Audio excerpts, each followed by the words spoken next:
In this video, we discuss a story about a cruel serial killer named Killer Clown whose real name is Gacy. Gacy was born on March 17, 1942, the middle and only boy of 3 children. Again, Gacy, like many serial killers, had a very troubled childhood, named John Wayne by his mother Marion, after her favorite movie star. Gacy was expected to be actually like the movie star, at least according to his father, John Wayne Gacy, World War I veteran and auto repair machinist. Gacy's father was observed to be a functioning alcoholic who would go downstairs in the basement of the house and drink huge amounts of brandy. This man did end up beating his entire family with a razor strap. Sound familiar? Gacy would often see his father beating his mother, although his sisters have said how Gacy would cause his father to beat him because of the way he acted towards him. His sister has stated how Gacy would not cry when his father beat him, totally infuriating his father even more. The same sister would also state how Gacy's father would not care where the blows landed as long as they did. Gacy's father would openly belittle his son, saying he was going to grow up to be a homosexual, and called Gacy a sissy. Gacy's father actually beat Gacy over the head with a broomstick, rendering him unconscious. All of this because Gacy wasn't the hunting-fishing type of man. He was closely attached to his sisters and mother and preferred gardening and baking cookies with his mother instead of those typical male activities. However, all throughout his life he wanted his father's stern approval. He also vehemently denied hating his father throughout his entire life. Moreover, Gacy was diagnosed with attention deficit hyperactivity disorder, so his schoolwork obviously suffered from this. In 1949, Gacy was molested by a family friend. The family friend would pick him up in his vehicle and then drive him around while fondling this child. Gacy was so embarrassed by this that he felt he could not tell his parents, or especially his father, who would blame Gacy for this and label him as a queer. Gacy also began to have blackouts and would end up in the hospital, whereas a father would often see this as a weakness and berate his son that he was faking for sympathy. The cause of this condition where Gacy would have these blackouts would never be conclusively found. However, it would not surprise this writer if they were episodes of psychological disassociation. Moreover, it was when Gacy was hit in the head with a swing when he was 11 years old that at 16 he was found to have a blood clot in his brain. He was given medication to remove the blood clot. Also, due to whatever Gacy was experiencing, he himself deemed him a sickly kid, spending a year in the hospital, which obviously did nothing for his ever-declining grades at school. Gacy was made even more of an outsider when he was diagnosed with a congenital heart condition, not being able to participate in sports. His father saw this as another weakness, of course, and this further reinforced his father's opinion of him as a sissy. What is disturbing about Gacy is he obviously had sexual fetishes in his troubled adolescent years. His sister speaks of how he had a brown paper bag in his closet that contained a pair of silk panties. In 1957, a friend saw Gacy's father lose it with Gacy and began to beat him savagely. Although Gacy never fought back, raising his hands in defense and never striking his father, Gacy dropped out of high school and went to Las Vegas, where he joined the ambulance service and ultimately became a mortuary assistant. Gacy would sleep at the back of the embalming room in a cot to save money. He revealed how once went into the embalming room and got beside a male corpse and fondled it. However, alone and miserable, Gacy saved up for 3 months and left Las Vegas and moved back to Chicago, where he eventually graduated from Northwestern Business College, after which he sold shoes. Gacy then had finally discovered something that he was good at, the gift of selling, the gift of the gab, a gift that would serve him well in the future. By 1965, he was a member of the Junior Chamber of Commerce, also known as the JCs, and rose to vice president of that organization in Springfield, Illinois. In 1966, he had moved to Waterloo, Iowa. He also met his first partner, Marlon Myers, whose parents would go on to give Gacy full management of the Kentucky Fried Chicken franchise that they owned, and he insisted that his employees call him Colonel. It was not until this period of his life that one of his sisters noticed that they didn't really know the real Gacy when she commented on his kinky personal life, that of having key parties, where if the reader does not know what those are. They were popular in the 60s and 70s. This is when married spouses would pick someone else up with the keys being randomly chosen in a glass jar and would go home with that different married spouse. Apparently, though the Waterloo division of the JCs knew all about Gacy and his sexual escapades, He was even said to hold orgies to recruit new members of this organization. However, Gacy would take this behavior too far when he sexually assaulted Donald Voorhees. After getting this child drunk and forcing the child to have oral sex with him, Gacy was arrested shortly after the confession of this child. What he presumably only learned from this experience that he was not to leave witnesses. It also left him feeling ashamed, and this behavior left him isolated, his wife leaving him with his 2 children, who Gacy would never see again. His father also died while he was in prison, which obviously Gacy was extremely grief-stricken about. Indeed, Gacy got 10 years for this crime, the maximum allowed. However, like most psychopaths, Gacy fit well into the structure of prison, becoming the first cook, and only ended up serving 18 months, successfully using his gift of the gab to prove he wasn't a threat to society. This was after he caught 2 men engaging in oral sex and kicked one in the head for being queer.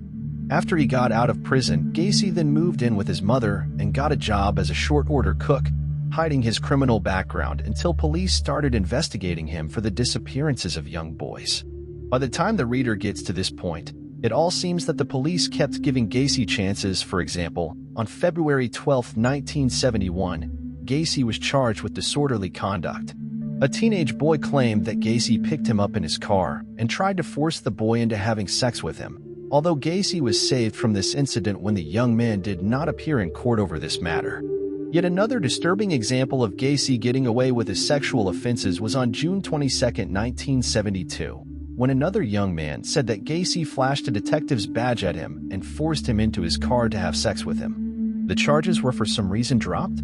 Is this writer actually baffled by this? Why, yes, he is. A sexual offender is given so many chances without going back to prison. The first charge while Gacy was on parole and had a set curfew of 10 p.m.?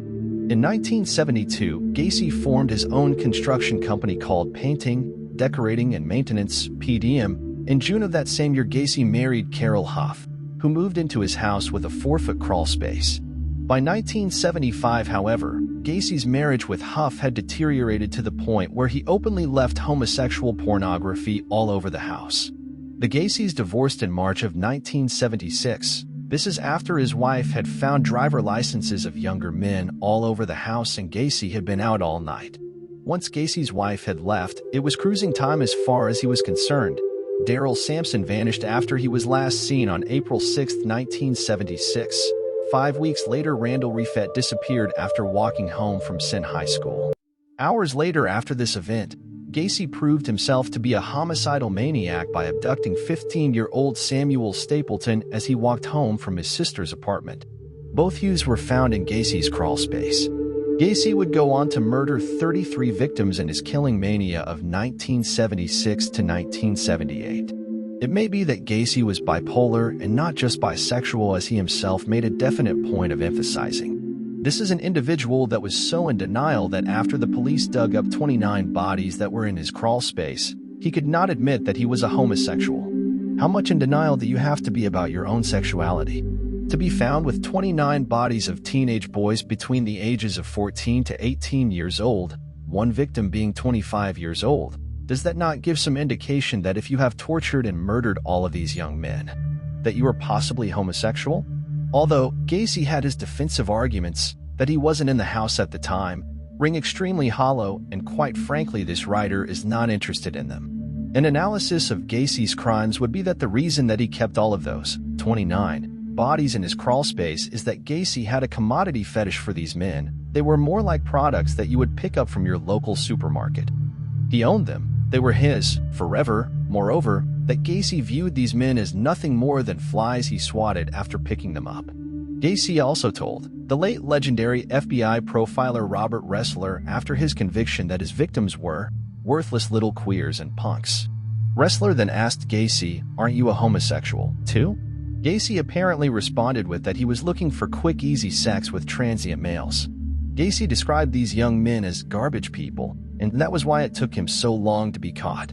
Because, not unlike the serial murdering of Dean Corll, these young men were dismissed as runaways until Robert Peets was reported as missing. You see, Gacy had become so uncaring and callous of his targets he eventually killed a real-life, all-American boy that was clearly in deeply loved and valued by his family, that is, that the Chicago police could not ignore the disappearance of.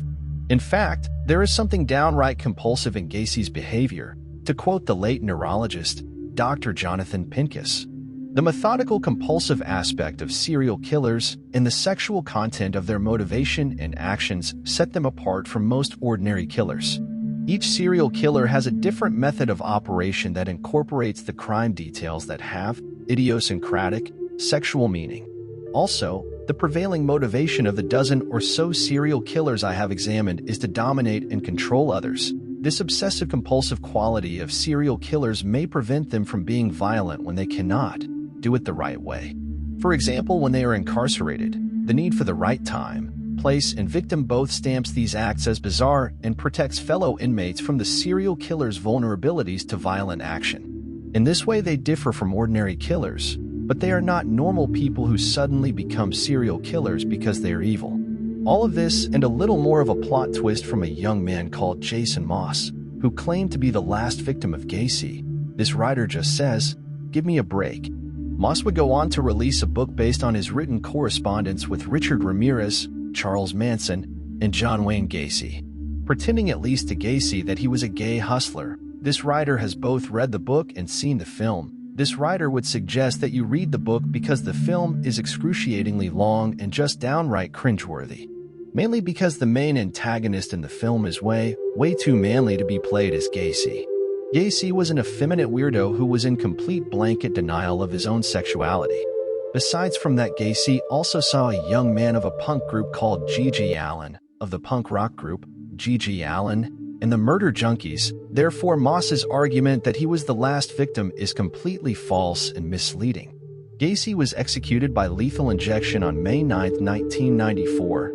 His execution was not a simple one, however. The fluid that he was injected with unexpectedly solidified. So the curtains of his execution had to be drawn and then opened again. His entire execution took about 18 minutes. One of the prosecutors stated that he had a much easier death than all of his victims. It was recorded that Gacy's last words were, "Kiss my ass."